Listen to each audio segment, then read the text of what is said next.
Hi, this is Paul. I want to talk about being a little bit and identity, and once again, the secret sacred self. Um, I somehow the YouTube algorithm, because of what I'm sure many in my channel watch, has been promoting this Matt Walsh film on what is a woman. I that question, what is a woman, is seems like a tremendously revelatory question in many of these conversations, and because it goes round and round. And on this ad for the movie video itself, whatever it is, Matt Walsh is having a conversation with a doctor who works in this area. And I just want to play a little bit of the early parts of the conversation. I want to connect it with some other things as we go. This is before the thing gets contentious, which is in some ways one of the more interesting parts. Research and data that show that babies and infants understand differences in gender. Some children figure out their gender really early. And now again, as with the secret sacred self stuff, you have to ask, well, where does the gender reside? And I'm not trying to straw man or brutalize anyone with this question. It's because the question of where do I reside is an important one. Now, there are some tensions in terms of this little corner of the internet and some of these conversations. A little while later, he's going to ask about Santa Claus, and he's going to say Santa Claus isn't real. And of course, Jonathan Peugeot says Santa Claus is real. And so there's a fair amount of nuance that we can have with this, but that doesn't mean that everything's just sort of up for grabs. And the reason why we say, oh, that's interesting or important is because they're figuring out their gender identity is not necessarily congruent with their sex assigned at birth. When the doctor sees the penis and says, this is a male, has the sex of male, that's an arbitrary distinction. Telling that family, based on that little penis. 1,000 jokes come to mind, but let's continue. That your child is absolutely 100% male identified, no matter what else occurs in their life, that's not correct. So what does gender affirmation care? Now, notice all the passives. And at some point you have to ask, who? What do we mean by all of these references? Why so often in the passive? We're a big proponent of, if we walk through, a child is sitting down with you, is questioning their gender. What's the gender affirmation process? Affirmation means that as a pediatrician, as someone who says my job is to provide the best medical care for you, is I need to listen really carefully. And how I put it in words for kids so that they can understand it. It's so remarkable to me, partly because, well, now I've had decades of going to the doctor. If my doctor treated me in this way, my doctor would be useless to me. Because often, especially the older I get, the doctor has to keep telling me things I don't like. Things that I could easily say, well, that's not authentic to my experience. No, this is the condition of your health, and these are the lifestyle changes you should probably make, and these are our goals for keeping you alive. Because that being alive is sort of important to the entire endeavor. It is, tell me your story. Where have you been in terms of your gender and your gender identity? Where are you right now? And what's amazing to me too is that if someone were to tell that to me when I was 12, I would have looked at them like, huh? I mean, we haven't had this term gender identity for what it seems just a few moments, and now suddenly it's absolutely integral and crucial to everything that we are about. And again, you just have to ask yourself, well, where in fact is this gender located? And more excitingly, where would you like to be in the future? Have you ever met a 4-year-old who believes in Santa Claus? Uh-oh, Santa Claus is real, just like Uncle Sam. Mm-hmm. So this is someone who believes that a fat man is traveling through the sky on a flying reindeer at lightning speed, coming down his chimney with presents. Yeah. Would you say that this is someone who maybe has a tenuous grasp on reality? And this is where sort of the modernism is in here, because it is, I mean, he's approaching this embedded in modernism, and I'm not going to just sort of completely throw out modernism, but this approach is interesting because there's some tensions here, obviously, with some of our conversations of what it means to be real. But there are more options on the menu. It's not just one or the other. And unfortunately, many times that's exactly how we approach these things. They have an appropriate 4-year-old handle on the Sure. reality Agreed. that's very real for them. Agreed. But Santa Claus is real for them, but Yeah. Santa Claus is not actually real. Yeah, well, but Santa Claus does deliver their Christmas presents. Well, yeah, but he's not real, though. To that child, they are. When I see a Wait a minute. Is Santa Claus queer? She just assigned Santa Claus a non-binary pronoun. They are. It's the queering of Santa Claus. I guess Santa Claus doesn't get to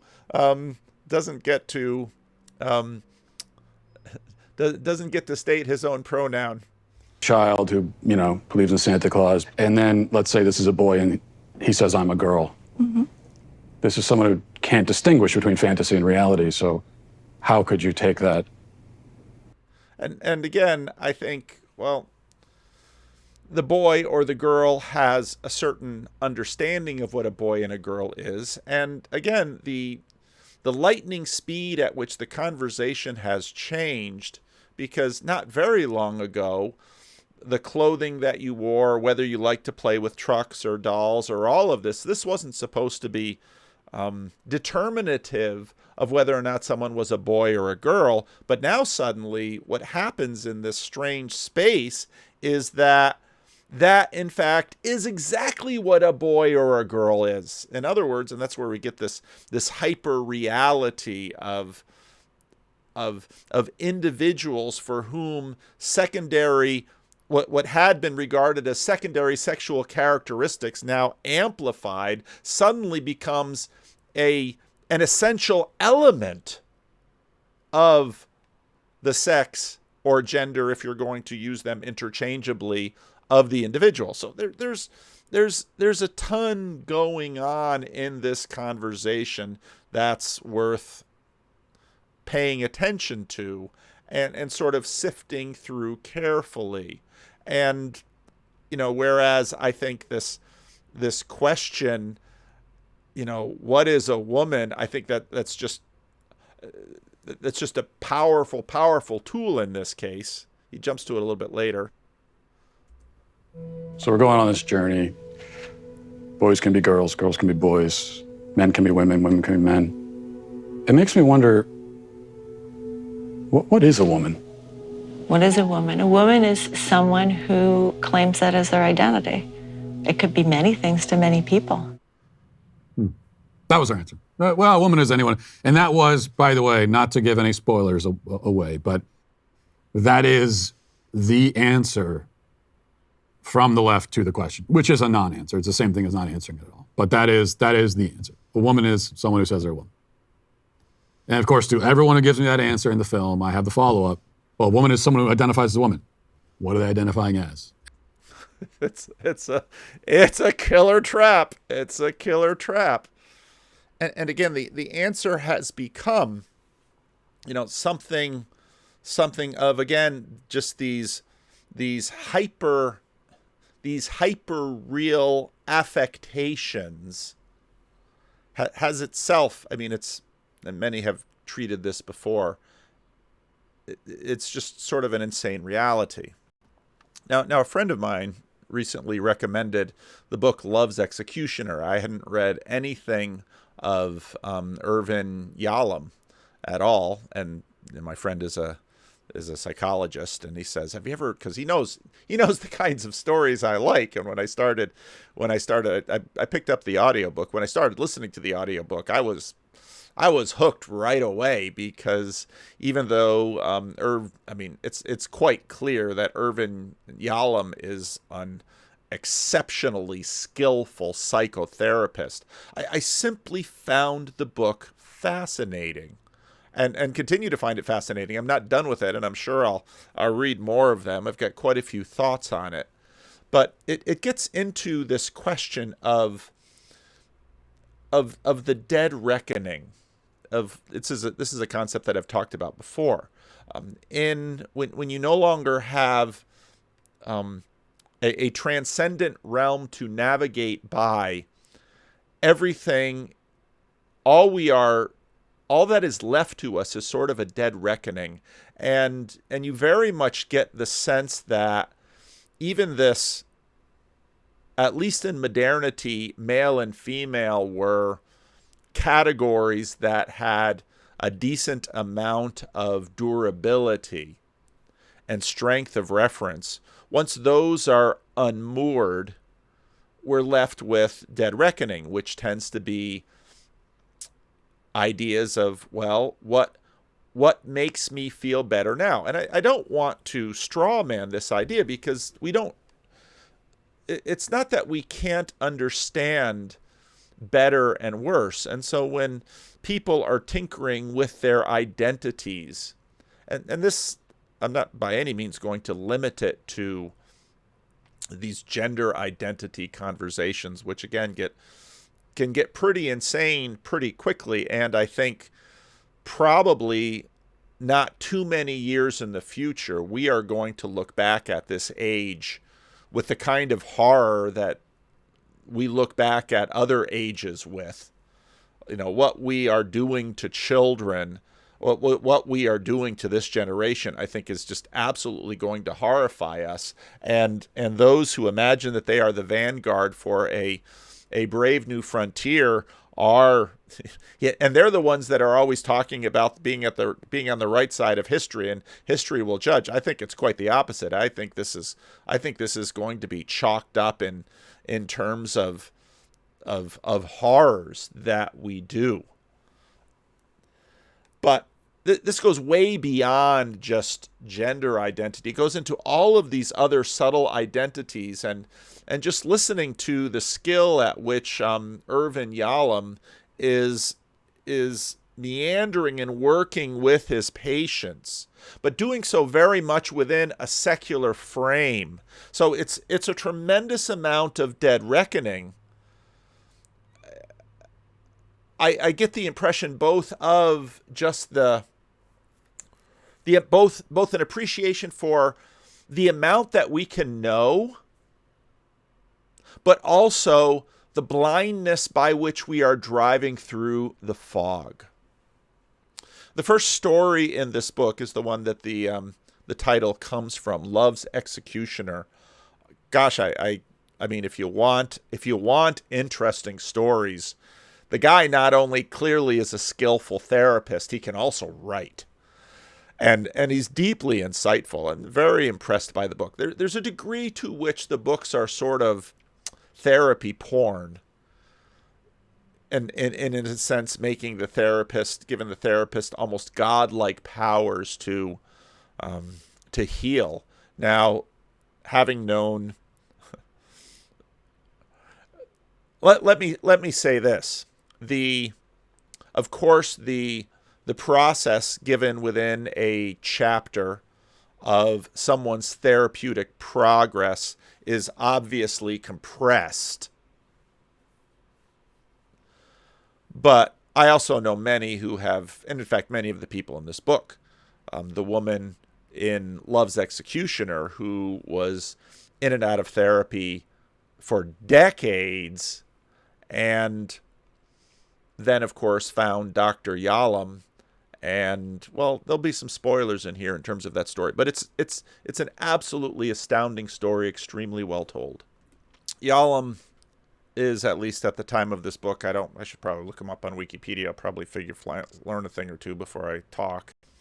Okay, he's 90 years old, retired, emeritus professor of psychiatry at Stanford University. And so he is still alive, taught at Stanford. Nothing in the prologue to the book gave me any understanding that he is let's say a crunchy believer. he's an existentialist, deeply existentialist. That comes through very clearly from listening to him. But again, a profound one in many ways. You know, so a little bit here. I have found that 4 givens are particularly relevant to psychotherapy: the inevitability of death for each of us and for those we love, the freedom to make our lives as we will, our ultimate aloneness, and finally, the absence of any obvious meaning or sense of life. However grim these givens may seem, they contain the seeds of wisdom and redemption. I hope to demonstrate in these 10 tales of psychotherapy that it is possible to confront the truths of existence and harness their power in the service of personal change and growth. I haven't done anything with Sisyphus 55. After I treated one of his videos in a while ago, over a year ago, and he approached me and said, "Oh, let's have a talk," and somehow it never happened. But the YouTube algorithm is pretty amazing, and I'm pretty open, so we have quite a symbiotic relationship, the two of us, me and the YouTube algorithm. And so Sisyphus 55's recent video I found quite extraordinary. Can't live with it, can't live without it. Consistently used in most ideologies as the end goal or objective to any struggle. We're talking about the word freedom, sorry. I didn't get the first second of the video, and those of you listening didn't see it on the screen. Liberty is often considered as a fundamental right, and even more importantly, a passage to human flourishing. Freedom is good, right? But what if freedom has been perverted in some sense? What if the promise and realization of our liberty is merely a subtle mechanism for our oppression? Do we even... Now, this will tie in both to the dead reckoning that Irvin Yalom is doing in terms of his psychotherapy, and also the vision of the good that this woman pediatrician that Mark Walsh is talking to. I mean, freedom is a good in that the emerging agent can select a gender identity that conforms to their desires. And I think that the medical technological goal would be to make the body sufficiently plastic as to be able to remold it again and again, and hence, never allow puberty to settle us. So I suppose we would all be less than 5 feet tall and have smooth skin, which would really make a lot of ancient Greeks excited. Want to be free? And how can I say these things without sounding like an edgy 14-year-old who just read Marx for the first time? Hopefully, the German philosopher Byung-Chul Han, in his book Psychopolitics, can offer us a more refreshing commentary on freedom. For him, freedom can be defined in 2 related ways. For one, he defines it as an interlude which the subject feels when passing between lifestyles or ideologies. This is a somewhat cynical approach to defining liberty, especially when we pay mind. So in other words, freedom would be the opportunity of the child to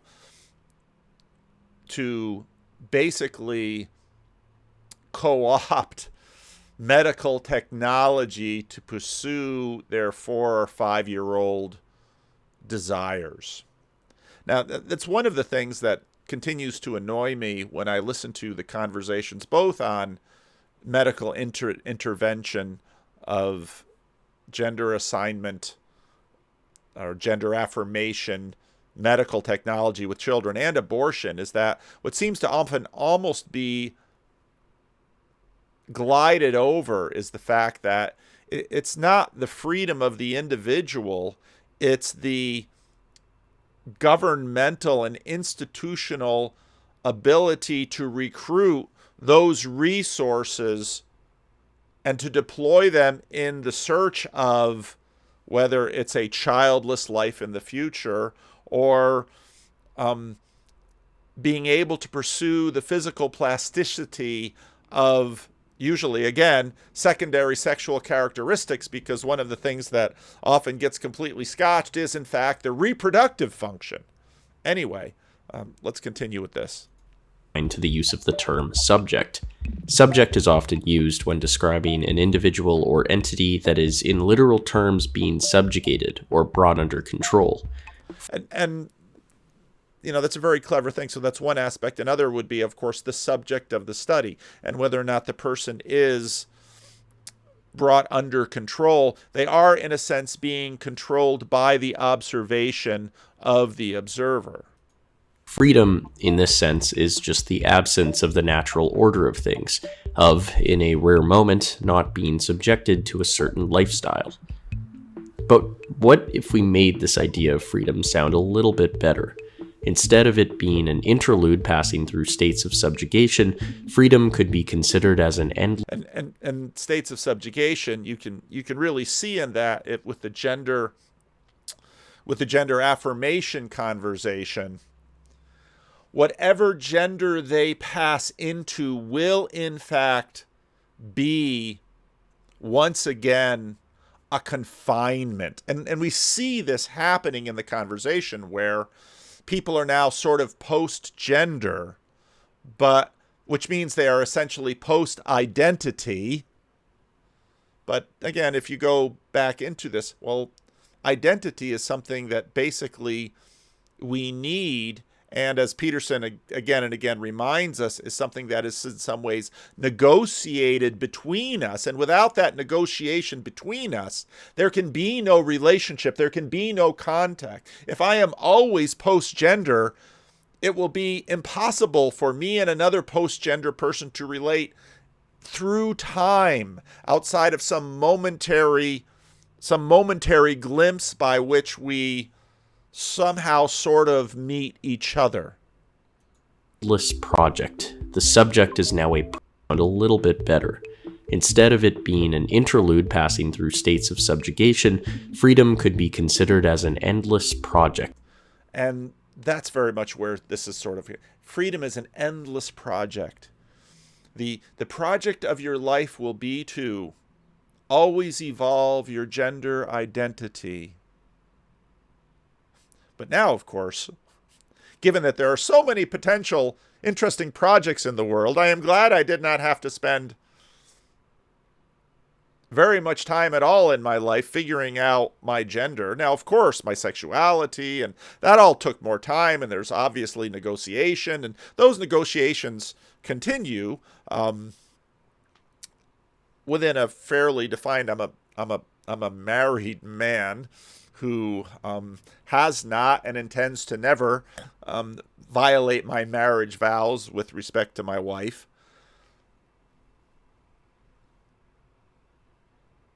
But, you like to sort of put these things on the shelf so you can go on and you can do, in fact, other projects, which means that the always being a project in this one thing can itself become a prison for your future. And this is a point that Peterson makes repeatedly on this subject. The subject is now a project to be refashioned and reworked endlessly to the satisfaction of the self. And again, you have to wonder, well, where exactly is that secret, sacred self? And this, of course, takes 100 years of psychology and sociology and sort of foundational materialism itself and turns it on its head. And I talked in my last video about the fact that, this is in sort of ways a defense mechanism against the meaning crisis, because this gender identity is either up in the heavens or down deep in the bowels of the earth, or it's someplace set apart from human history. This is why it's, meat Lego Gnosticism, or what was Mary Harrington's other term? Fully automated luxury Gnosticism. Hahn's main point is that the age of neoliberalism has led to a shared belief that we are projects to be worked on, rather than subjects to be dominated. This process of projection, however, is really just a more efficient form of subjugation. Instead of any sort of all-powerful disciplinary instrument coercing us to be something, we coerce and constrain ourselves to become what we think we want to be. Let's look at YouTubers and live streamers as an example. Voluntarily, I upload videos of myself or representations of myself. I may also indulge and message people on Discord, tweet, share TikTok videos, or Spotify playlists. I share myself freely and without any disciplinary instrument forcing me to do so. My online presence is a large chunk of my personal project. This innate urge to be transparent, to share everything, is, according to Hahn, nothing more than a more efficient form of subjugation. Namely, social media acts as a digital panoptica. The philosopher Jeremy Bentham first came up with the panopticon, a form of imprisonment which isolated inmates from each other and designed the prison so one guard could, at any point, see what everyone else was doing. This was seen as an efficient method for discipline, as everyone had to act obedient on the chance that they were being observed. YouTubers, and really anyone on social media, and this now has sort of become society in general. The ironies here that, America, which, has sort of enshrined privacy, well, not necessarily, are now actively collaborating with the operation of the panopticon. Unlike Bentham's idea, we actually actively and voluntarily communicate with one another, and in doing so engage in voluntary self-exposure. Of our own free will, we put any and all conceivable information about ourselves on the internet without having the slightest idea who knows what, when, or what occasion. Data is now surrendered out of an inner need, the need to work on our project. Where does this need really come from? To understand this, and that is an enormously good question. I think that is, in many ways, again, back to the book of Ecclesiastes and many of the English translations, God has placed eternity in our hearts. There is a hole inside of us. There's a drive within us. And again, when I bump into this question of, which I do as a pastor all the time, okay, what is the salvation that we are moving towards? Now, of course, in Christian terms, we have many images and metaphors and symbols and words to describe it. It's union with Christ. It's presence with God.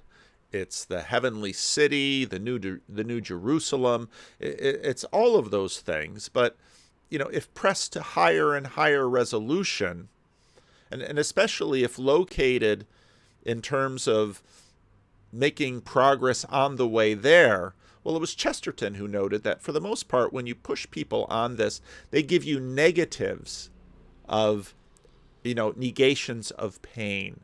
And in fact, much biblical imagery is exactly that. No more suffering, no more tears.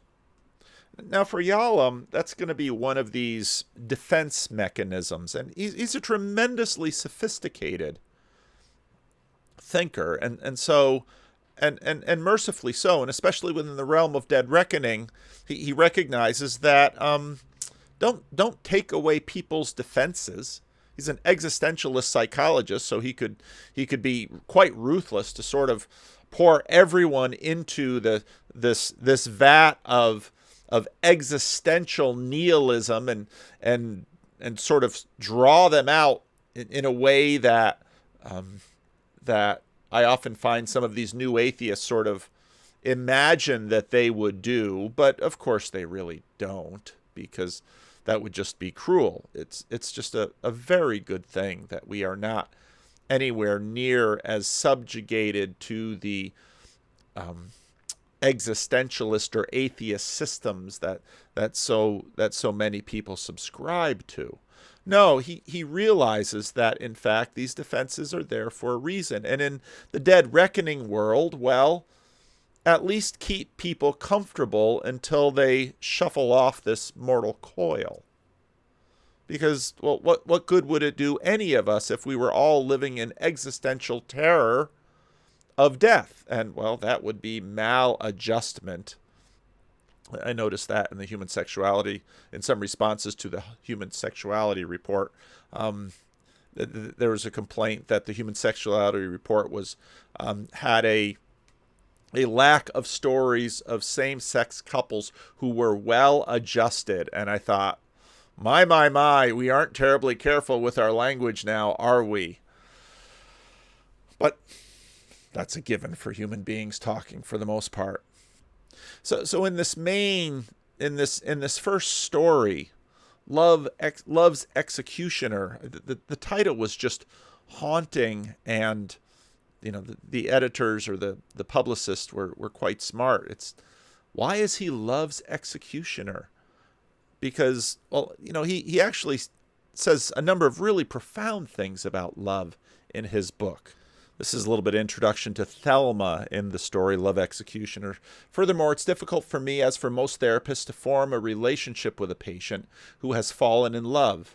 In the story Love's Executioner, Thelma would not, for example, relate to me. Her energy was completely consumed by her love obsession. She had a love obsession with a former therapist that she, in fact, had an affair with. She was married. The therapist was single.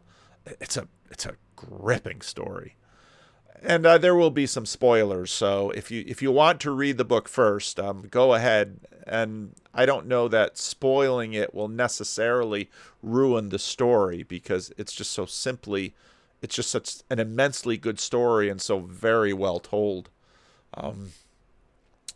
Beware the powerful exclusive attachment to another. It is not, as people sometimes think, evidence of the purity of love. Such encapsulated exclusive love, feeding on itself, neither giving nor caring about others, is destined to cave in on itself. Love is not just a passion spark between two people. There is infinite difference between falling in love and standing in love.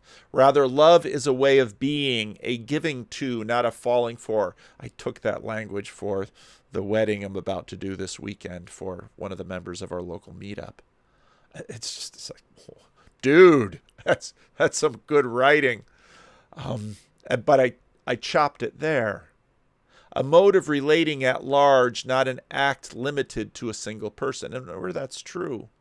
Though we try hard to go through life 2 by 2 or in groups, there are times, especially when death approaches, that the truth that we are born alone and must die alone, yeah, he's an existentialist, breaks through with chilling clarity. I've heard many dying patients. Part of what I really enjoyed about this book is, and this gets treated in the book at one point, where wouldn't you be best, always dealing with young people in terms of the potentiality of straightening their life out early so that they can have a better life?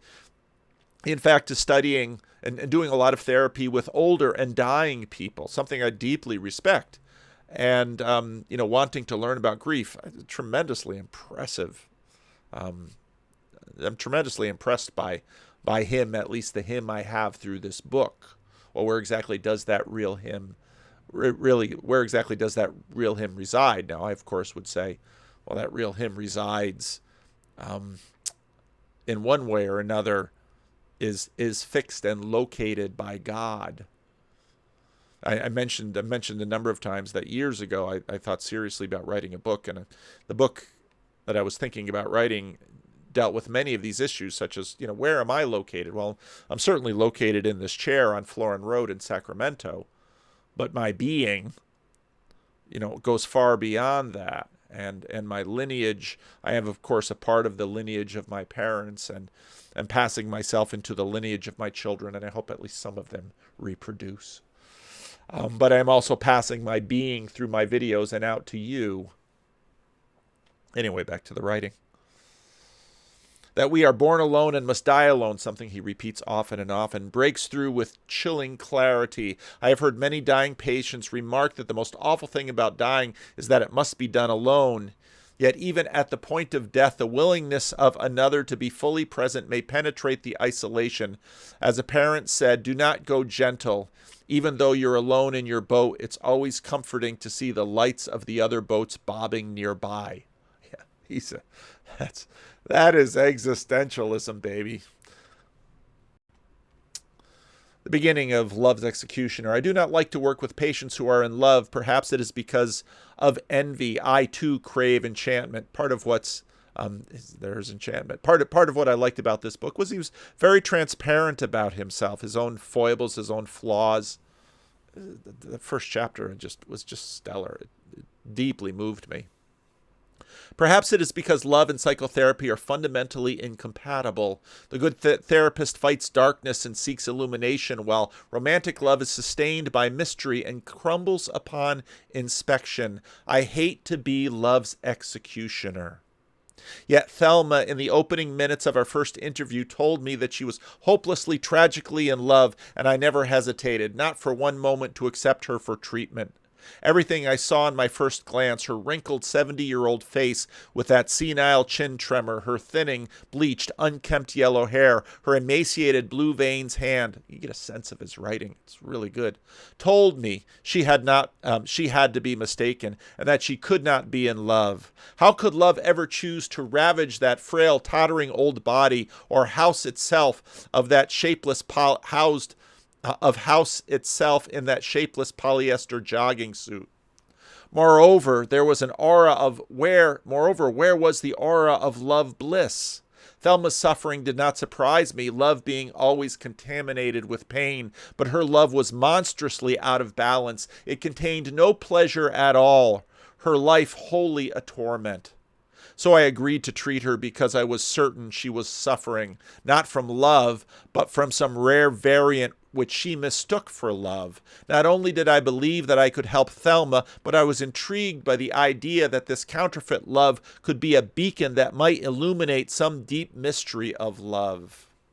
Part of what you see about Yalom is that he is very much on a quest for truth, and he wants knowledge, and whereas, as he mentions later in the book, for doctors, and many of us, including pastors, we in fact are in some ways using the people that we are purporting to help simply because we wish to know.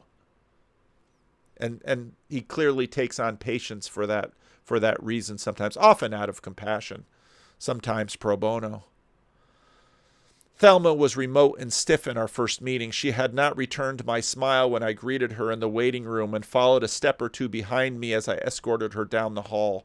Once we entered my office, she did not inspect her surroundings but immediately sat down. Then, without waiting for any comment from me and without unbuttoning the heavy jacket she wore over her jogging suit, she took a sharp, deep breath and began. 8 years ago, I had a love affair with my therapist. Since then, he has never left my mind. I almost killed myself once, and I believe I will succeed the next time. You are my last hope.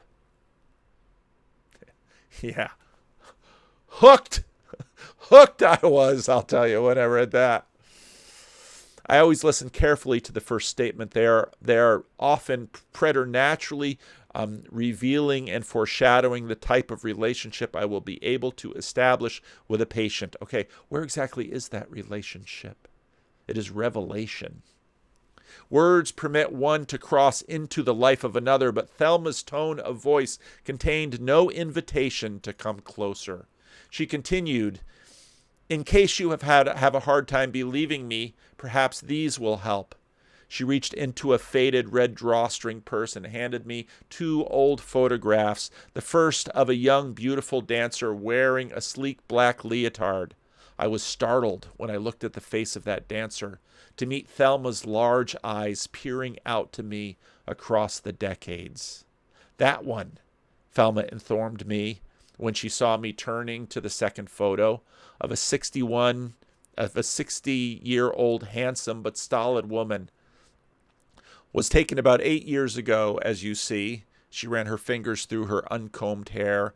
I no longer tend to my appearance. Though I had difficulty imagining this shabby old woman having an affair with her therapist, I had said nothing about not believing her. In fact, I had not said nothing at all.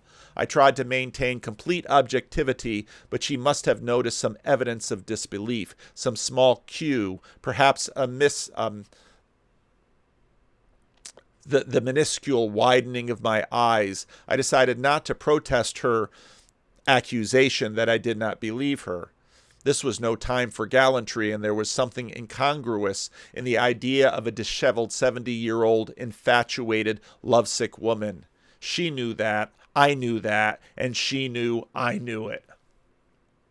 I soon learned that over the last 20 years she had been chronically depressed and in psychiatric therapy almost continuously. Much of her therapy had been obtained at the local county medical health clinic where she had been treated by a series of trainees. About 11 years ago, she began treatment with Matthew, a young, handsome psychology intern, and met weekly with him for 8 months at the clinic and continued to see him in his private practice for another year. The following year, when Matthew took a full-time position at a state hospital, he had to terminate therapy with all of his private patients. It was with much sadness that Thelma said goodbye to him. He was by far the best therapist she had ever had, and she had grown fond of him, very fond, and for those 20 months looked forward all week to her therapy hour. Never before had she been totally open with anyone. Never before had a therapist been so scrupulously honest, direct, and gentle with her. Thelma rhapsodized about Matthew for several minutes. He had so much caring, so much loving.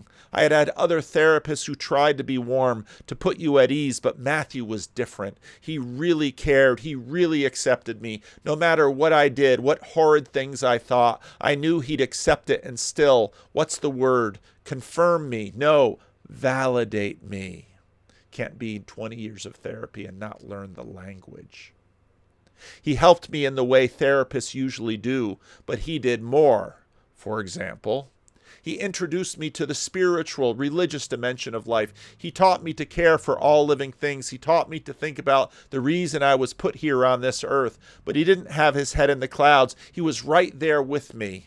Thelma was highly animated. She snapped her words off and pointed down to earth and up to the clouds as she spoke. I could see she liked talking about Matthew. I loved the way he tangled with me. He didn't let me get away with anything. He always called me on my shitty habits. The phrase startled me. It didn't fit with the rest of the presentation. Yet she chose her terms so deliberately that I assumed they had been Matthew's words, maybe an example of his fine technique. My negative feelings towards him were rapidly growing, but I kept them to myself. Thelma's words told me clearly that she would not look kindly on any criticism of Matthew. And it goes on, and what's beautiful about the chapter is Yalom is not only honest and perceptive about Thelma and his relationship with Thelma, but also himself and the evolution of himself and the evolution of his perceptions towards Matthew. And of course, it's going to build and build and build. And we will learn Matthew and we will learn what this was about. Thelma was in a marriage that worked. There is Thelma's husband she was a little bit afraid of. He had been a soldier. But again, all of Yalom's impressions about Harry, Thelma's husband, well, he would meet Harry and we would meet Harry, and some of those would be corrected too. But all of this question about Thelma's life and her relationship with Harry and her relationship or non-relationship with Matthew all gets into the dead reckoning. What is the good? What should you do? Now, as a clinician, it was the doctor's job to relieve Thelma of the disease, of the distress, of this love obsession that was very clearly 8 years without anything between them, was not going anywhere. Matthew was considerably younger. She was towards the end of her life. What, in fact, did she want? It's very interesting because it gets into this question again of location and telos and desire. The 5-year-old thinks he or she wants to be a boy or a girl, and the medical establishment is far more a quivering mass, a powerful mass of availability than, that's a cliche of pastors. Thelma, well, what becomes evident through the chapter is that Thelma's, although miserable, semi-miserable, equilibrium was itself had a degree of dead reckoning good. Because he is going to be love's executioner. And with all of the skill and power he possesses, he will end her love obsession. Yet her problem fascinated me. Her love obsession, what else could I call it, was powerful and tenacious, having dominated 8 years of her life. Still, the roots of the obsession seemed extraordinarily I think that's a typo. A little effort, a little ingenuity would suffice to yank the whole weed out, he thought. It would not be so easy. We are subtle creatures. And underneath obsession, what would I find? Would I discover the brutal facts of human experience that the enchantment concealed? What enchantment do we want? Then I might really learn something about the function of love. See, he's on a quest for knowledge. Medical researchers discovered in the early days of the 19th century medical research that the best way to understand the purpose of an endocrine organ is to remove it and observe the subsequent physiological functioning of the laboratory animal. Though I was chilled by the inhumaneness of my metaphor, I wondered, might not the same principle hold here? So far as was apparent that Thelma's love for Matthew was, in reality, something else. Perhaps an escape, a shield against aging and isolation. There was little of Matthew in it, nor, if love is caring, giving, need-free relationship, much love.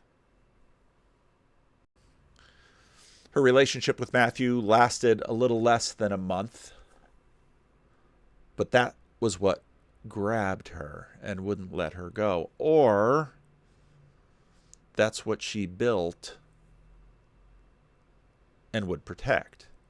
And this is exactly where we get into this question of, well, where are our identities? What in fact are we defending? Where in fact is ourself? Sex played a minor role in these thoughts. Rarely did she experience any sexual arousal. In fact, though there had been considerable sexual caressing during her 27 days with Matthew, they had had intercourse only once, the first evening. They had attempted intercourse 2 other times, but Matthew was impotent. I was becoming more convinced that my hunch about his behavior was correct, namely that he had major psychosexual problems, which he had acted out on Thelma and probably other unfortunate patients, because, of course, he, as he talks to Thelma, is constructing an image of Matthew in his mind. Now, back to Matt Walsh. Matt Walsh has a point. The issue in Dr. Yalom's mind of Matthew, well, there is, in fact, a physical Matthew, and his behaviors are important. And the physical layer is, in fact, remember, reality is where the 2 layers meet, or as Vervaeke talks about, the transjective between those layers. There are so many rich leads that it was hard to select and concentrate on one. First, however, it was necessary to establish to Thelma's satisfaction that the obsession had to be eradicated. For a love obsession drains life of its reality, obliterating new experience, both good and bad. As I have known in my own life, indeed most of my deeply held beliefs about therapy and my ideas of keenest psychological interest have arisen from personal experience. Nietzsche claimed that a philosopher's system of thought always arises from his autobiography, and I believe that to be true of all therapists, in fact, for anyone who thinks about thought. Wow. The two poles. This is in many ways where this little corner of the internet, I think, is getting it right. The modernity overreaches and says reality is all out there. And once the here is part of the out there, we have a meaning crisis. But no, the poles have to be maintained. That's where you get the transjective nature between them. It always starts with autobiography. At a conference approximately 2 years prior to meeting Thelma, I had encountered a woman who subsequently invaded my mind, my thoughts, my dreams. Her image took up housekeeping of my mind and defied all my efforts to dislodge it. But for a time, that was all right. I liked the obsession. I savored it. I savored it afresh again and again. A few weeks later, I went on a week's vacation with my family to a beautiful Caribbean island. It was only after several days that I realized I was missing everything on the trip. The beauty of the beach, the lush and exotic vegetation, even the thrill of snorkeling and entering the underwater world. All this rich reality had been blotted out of my obsession. I had been absent. Isn't that the danger of encouraging a generation to make their primary life project something as partial as sexuality in the span of an entire human life? I had been absent. I had been encased in my mind watching replays over and over again of the same and by then pointless fantasy. Anxious and thoroughly fed up with myself, I entered therapy yet again, and after several hard months, my mind was my own again. That's a very interesting statement. My mind was my own. There must be a there there. There must be a you in there somewhere. I don't doubt. And I was able to return to the exciting business of experiencing my life as it was happening. A curious thing, my therapist eventually became a close friend, and years later told me that at the time he was treating me, he himself was obsessed with a lovely Italian woman whose attention was riveted to someone else.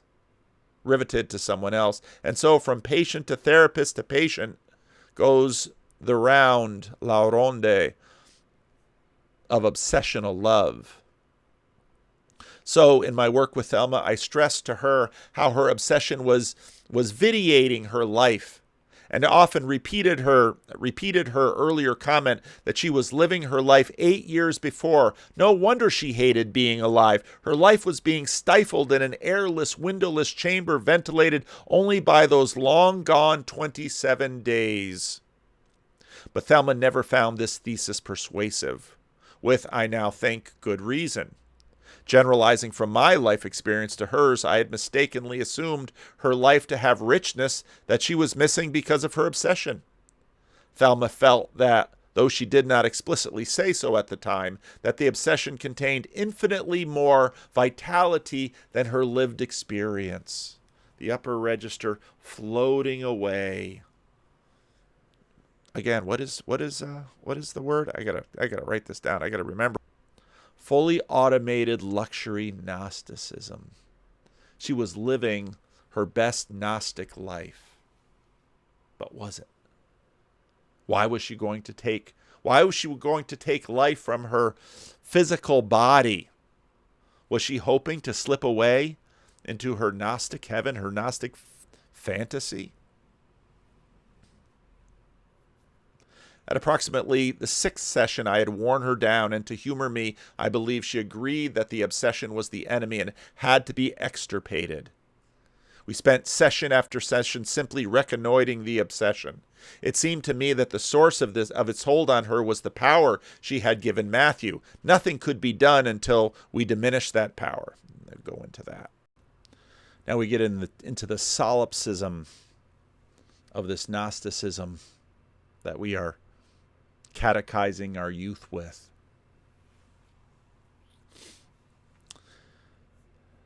You and Matthew are both innocent bystanders, he tells her.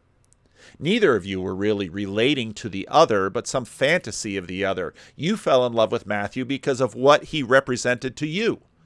Someone who you would love you totally and someone who would love you totally and unconditionally. Who would be entirely devoted to your welfare, to your comfort and growth, who would undo your aging and love you as the young, beautiful Sonia, who provided you the opportunity to escape the pain of being separate and offered you the bliss of selfless merger. You may have been in love, but one thing's for sure, you didn't love Matthew. You have never known Matthew. There's a degree to which this is how all infatuations begin. Now, I'm, of course, thinking about the message I'll give at this wedding. Real love happens when the rose-colored glasses come from your eyes and you begin to recognize that not only don't you know the person that you married, but you didn't even know yourself when you married them. You've got two people that don't know themselves and don't know each other very well, for all the premarital counseling that tries to do. Oh my, we're really good at using the world to pursue some Gnostic secret thing that has us fascinated, some enchantment. And Matthew, who or what was he loving? I didn't know yet. I didn't think he was either in love or loving. He wasn't loving you, Thelma. He was using you. He had no genuine care for Thelma, for the flesh and blood Thelma. Your comment about his playing something out with his mother probably isn't a bad guess. As though she were reading my mind, Thelma continued. Remember, she had 20 years in therapy. Lifting her chin and projecting her words to a larger audience. When people think that we really hadn't loved one another, it belittles the love we had. It takes away the depth. It makes it into nothing. The love was and is, here's the word, here's the big word, real.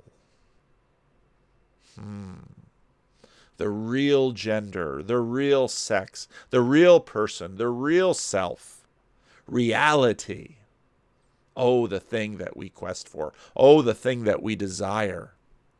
Nothing has ever been more real to me. Those 27 days were the high point of my life. Those were 27 days of paradise, and I'd give anything to have them back. We have eternity in our hearts, and we are looking for it. And when we find hints of it, pieces of it, we grab onto it and we make them into idols, and we cling to them. And they begin to possess us, like Tolkien's ring. Powerful lady, I thought. She had drawn the line effectively.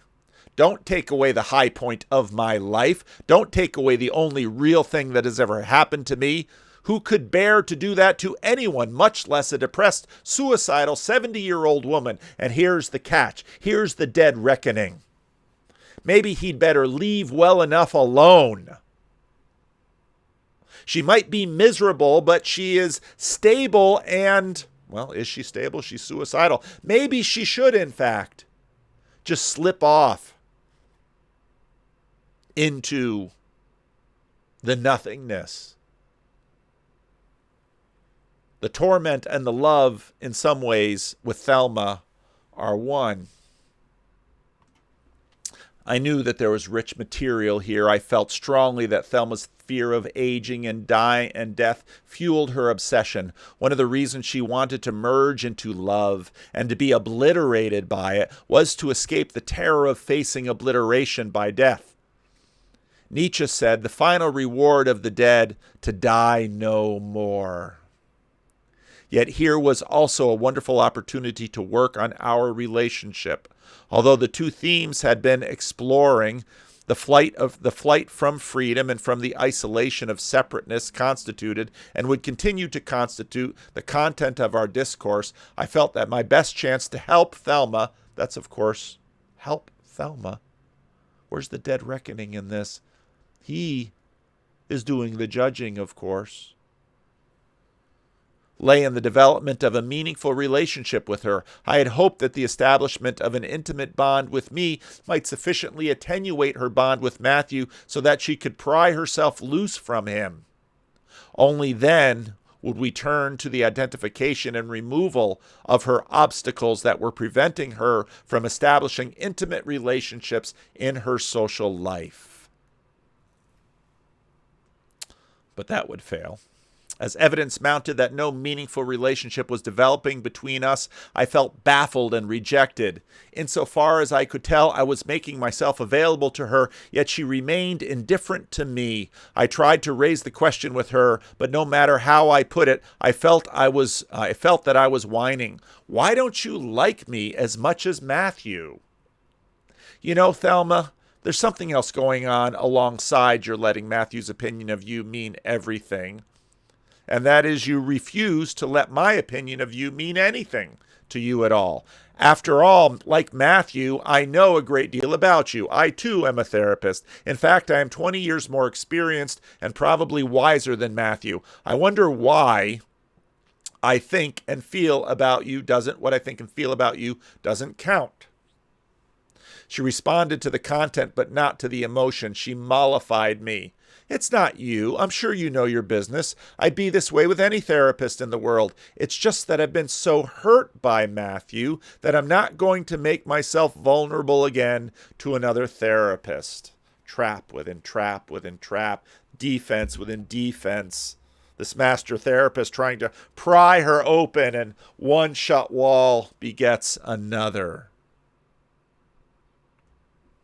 Finally, by the 4th month, there were signs of progress. Thelma stopped battling on every point, and to my surprise, began one session by telling me she had spent many hours during the last week making a list of her close relationships and what had happened to each. She realized that wherever she got really close to someone, she managed in one way or another to break off the relationship.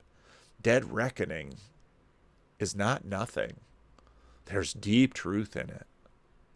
Maybe you're right. Maybe I have a serious problem with getting close to people. I don't think that I've been a good girlfriend for 30 years. I'm not sure whether I've ever had one.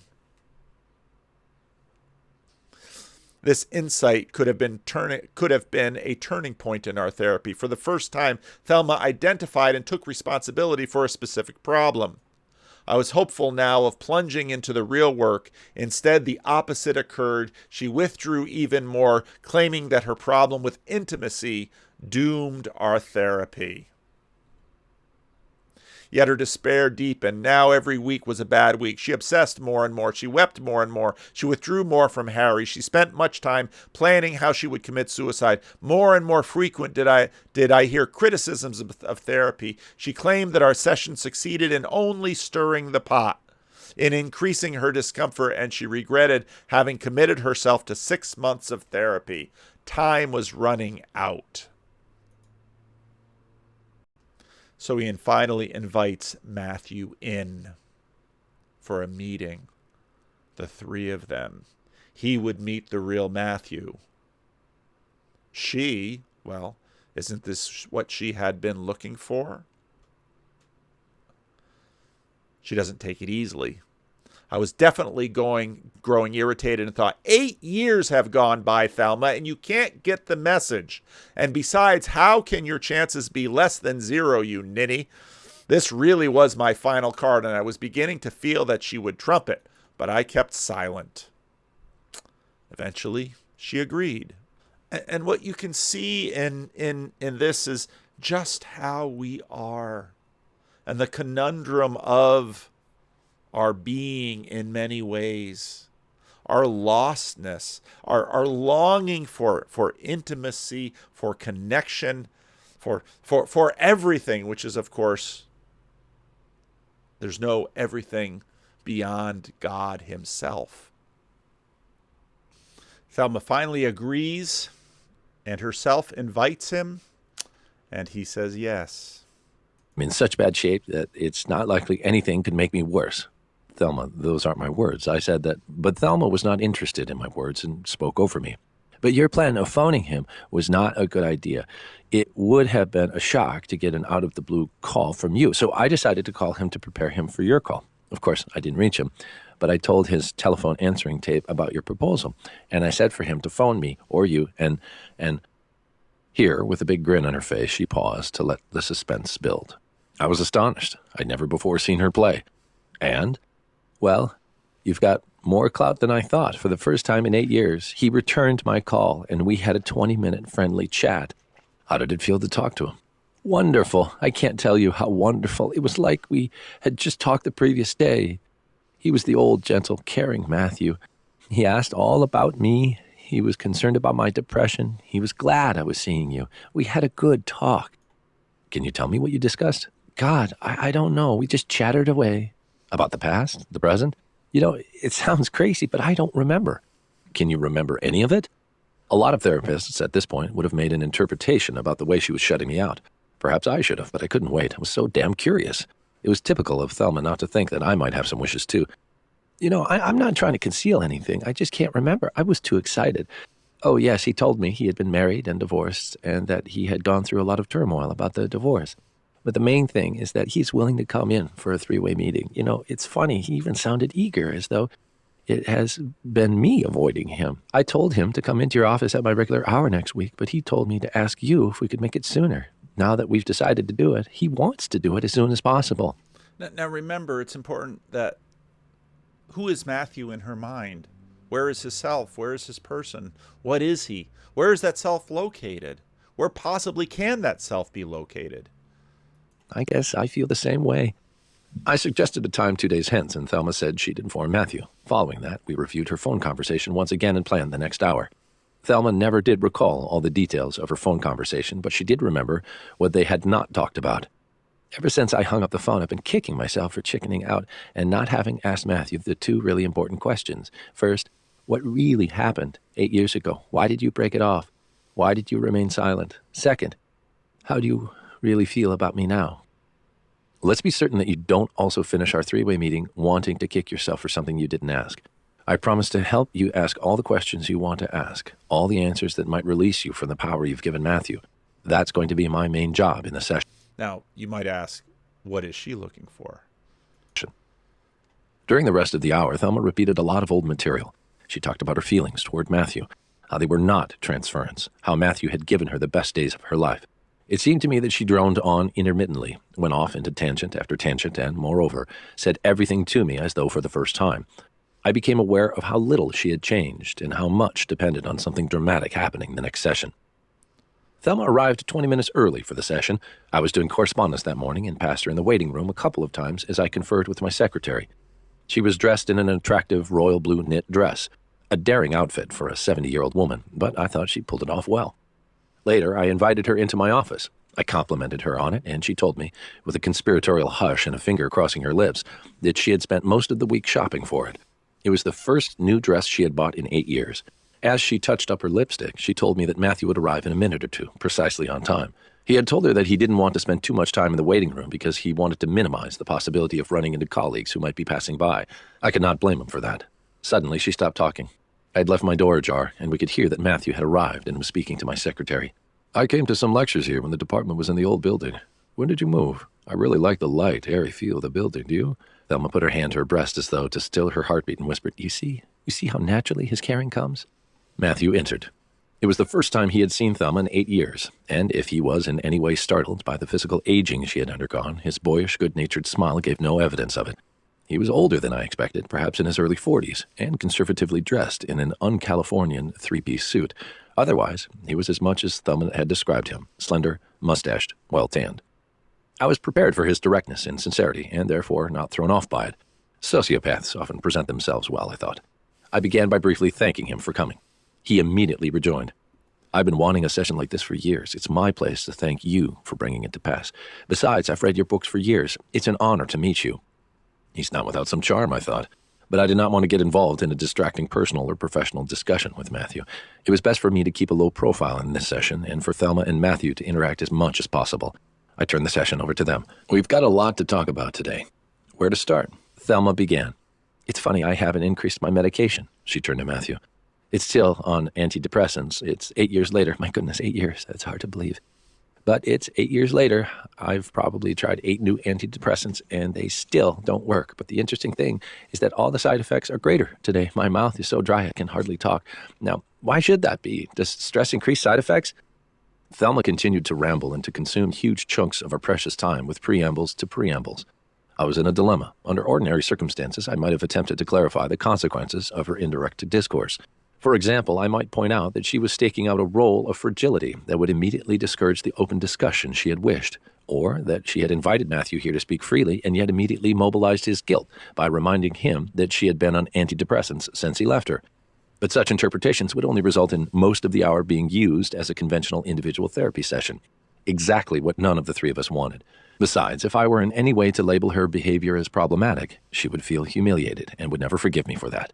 But too much was riding on this hour. I could not bear for Thelma to waste this opportunity with indirect meanderings. This was her chance to ask the questions that had plagued her for 8 years. This was her chance to be released. I'm going to interrupt you for a moment, Thelma, if I may. I'd like, if you two agree, to have the role of timekeeper today and to keep us focused. Can we spend a minute or two establishing our agenda? There was silence for a short time until Matthew punctuated it. I'm here today to be helpful to Thelma. I know she's been going through bad times, and I know that I bear the responsibility for that. I'll be as open as possible to any questions. That was Thelma's perfect cue. I gave her a starting glance. She caught it and began. There is nothing worse than to feel bereft, to feel that you are absolutely alone in the world. When I was a child, one of my favorite books, I used to take it to Lincoln Park in Washington, D.C. to read on the benches there was, here I shot Thelma the nastiest, most vicious look I could muster. She got it. I'll get to the point. I guess the bottom line is, and she slowly and carefully turned to Matthew, what do you feel about me? Atta girl, I positively beamed. Pay attention to that. What do you feel about me? So much of us is between us.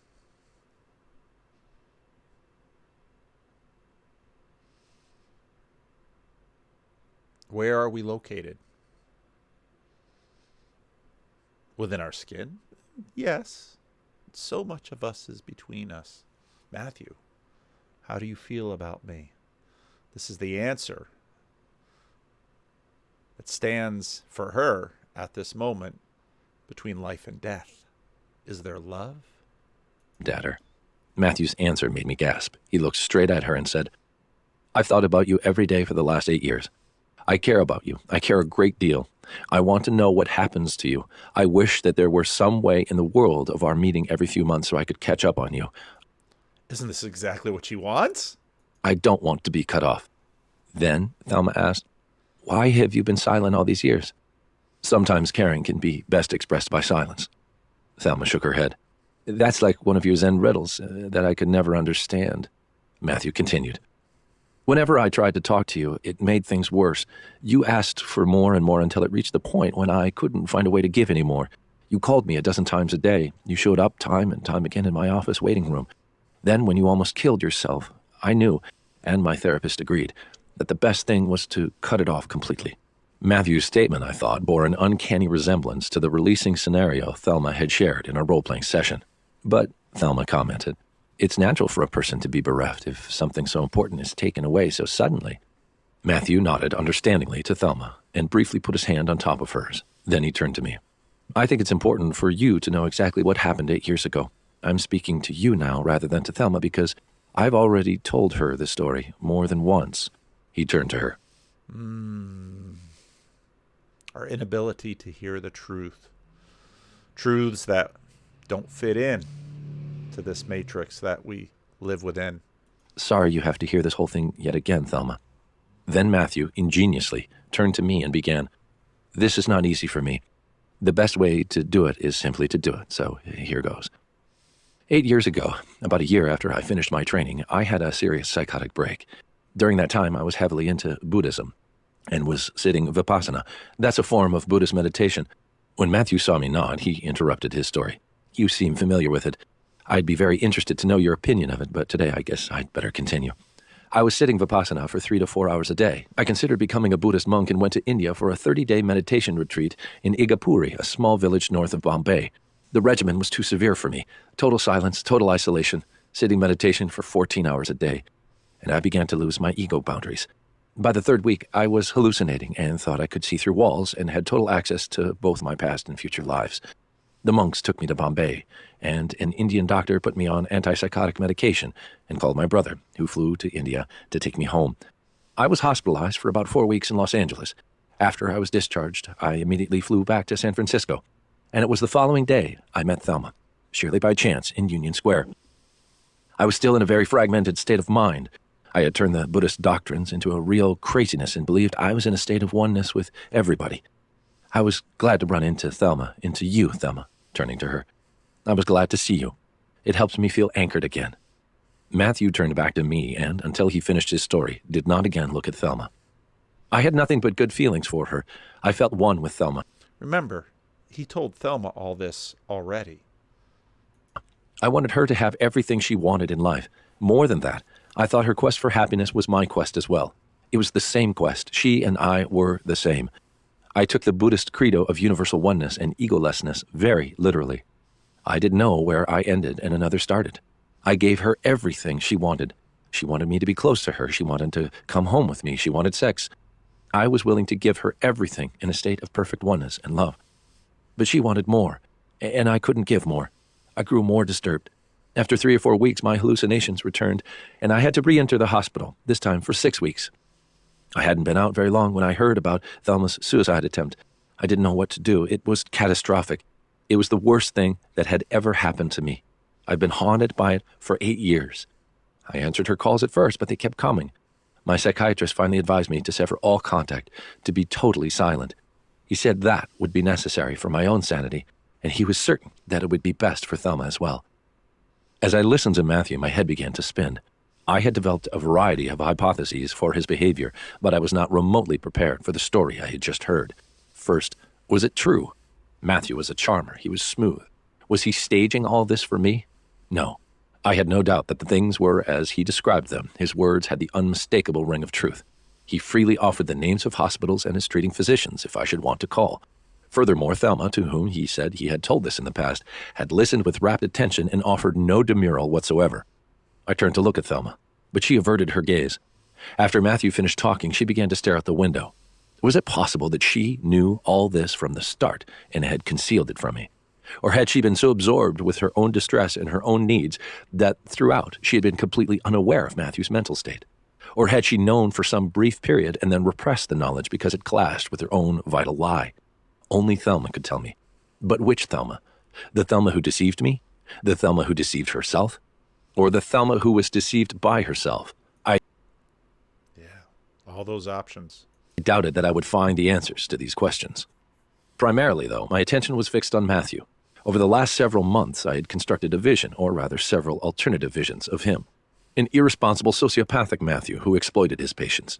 A callous and sexually confused Matthew who acted out his personal conflicts with women in general or mother in particular.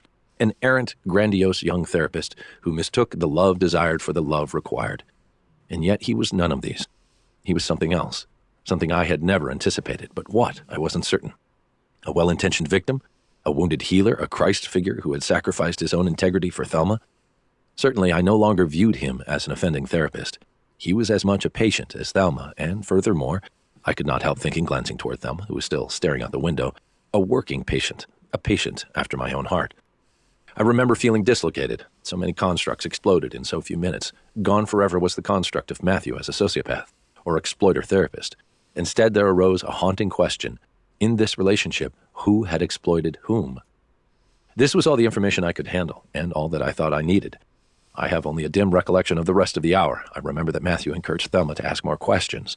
It was as though he, too, sensed that she could be released only by information, that her illusions could not endure the beam of truth. And I think, too, that he realized that only through Thelma's release could he obtain his own. I remember that Thelma and I both asked many questions, each of which he answered fully. His wife had left him 4 years ago. She and he had increasingly diverging views about religion, and she could not follow his conversion into a fundamentalist Christian sect. No, he was not gay, nor had he ever been, though Thelma had often asked him about that. It was only at this moment that his smile narrowed and a trace of irritation entered his voice. I kept telling you, Thelma, that straight people live in the hate, too. No, he had never had a personal relationship with any other patient. In fact, as a result of his psychosis and what had happened with Thelma, he had, several years ago, realized that his psychological problems posed an insurmountable barrier, and he had stopped being a therapist. But, committed to a life of service, he did psychological testing for a few years. Then he worked in a biofeedback lab, and more recently, he had become the administrator of a Christian health maintenance organization. I was musing about Matthew's professional decision, even wondering whether he had evolved to the point where he should go back to doing therapy. Perhaps he now might make an excellent therapist, when I noticed that her time was almost up. I inquired whether we had covered everything. I asked Thelma to project herself into the future and to imagine how she might feel several hours from now. Would she be left with unasked questions? To my surprise, she began sobbing so forcefully that she could not catch her breath. Tears poured down her new blue dress until Matthew, outracing me, handed her the box of tissues. As her sobbing subsided, Thelma's words grew audible. I simply can't believe that Matthew really cares about what happens to me. Her words were directed neither to Matthew nor to me, but to some point between us in the room. I noted with some satisfaction that I wasn't the only one she addressed in the third person. I tried to help Thelma talk. Why? Why didn't you believe him? He's saying that because he has to. It's the right thing to say. It's the only Notice how what we go through to maintain the lie. thing he can say. Matthew did his best, but communication was difficult because of her sobbing.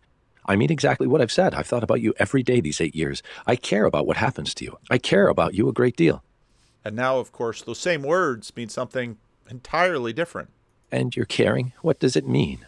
I know about your caring. You care about the poor, about ants and plants and ecological systems. I don't want to be one of your ants. We had run 20 minutes over and had to stop even though Thelma was still not regaining her composure. I gave her an appointment for the following day, not only to be supportive, but also because it would be best to see her again quickly, while the details of this hour were still fresh in her mind. The three of us ended the hour with round-robin handshakes and parted. A few minutes later, as I was getting some coffee, I noticed Thelma and Matthew chatting in the corridor. He was trying to make a point to her, but she was looking away from him. Shortly afterward, I saw them walk away in different directions. Thelma had not recovered by the next day and was exceptionally labial throughout her session. She wept often and at times flashed into anger. First, she lamented that Matthew had such a low opinion of her. She had worked and worried Matthew's statement that he cared for her until it now seemed an insult. He had, she noted, mentioned none of her positive features, and Thelma convinced herself that his basic posture to her had been unfriendly. Furthermore, she was convinced that probably because of my presence, he had adopted a pseudo-therapeutic voice and manner which she found patronizing. Thelma rambled a great deal and swerved back and forth between a reconstruction of the hour and her reaction to it. Notice how the reality just warps. The reality isn't just the physical reality is undeniable. People are sitting in chairs, but that's not the reality we're caring about. But it's not disconnected from the physical. I feel like an amputation has taken place. Something is gone from me. Despite Matthew's high-sounding ethics, I believe I am more honest than he, especially in his account of who seduced who. Thelma remained cryptic on this matter, and I did not press her for explanation. Although I would have relished finding out what really happened, her reference to amputation intrigued me even more. I haven't had any more fantasies about Matthew, she went on. I'm not daydreaming anymore, but I want to. I want to sink into the embrace of some warm daydream. It's cold out, and I feel empty. That thing that was killing her was also a thing she loved. It's Tolkien's ring. It's her precious. And now love's executioner has taken it away from her. There are more twists and turns in this chapter yet. It's an absolutely amazing piece of writing. It's an amazing story. What are we? Where are we located? Where is our self? The book of Colossians has some of the most interesting verses in the New Testament. Since then you have been raised with Christ, and of course Paul is talking to people in the first century, and someone who is a physicalist might say, well, I'm still decaying. Since then you have been raised with Christ, set your heart on things above. Well, what exactly do you mean by that? Where Christ is, seated at the right hand of God. Set your mind on things above, not on earthly things, for you died, and your life is now hidden with Christ in God. When Christ, who is your life, appears, then you will also appear with him in glory. There's a reason this is hard. And we should certainly have a degree of compassion for those who are confused, probably less compassion for those who are inviting people, especially children, into years of lostness. And again, as I said, I fully expect, I don't know how long from now, I don't think very long, when we will look back at this period of time in horror with what we've done. That presupposes, though, that there will be that this cluelessness, the fever of this cluelessness will break. We will see. But back to Thelma. Oh, how complex we are. Oh, how subtle and determined idolaters we are, that we grab onto things that cause us so much pain, yet can't live without. Like I said, there's more twists and turns in the chapter yet to come. Even his own self-assessment of his treatment of this case.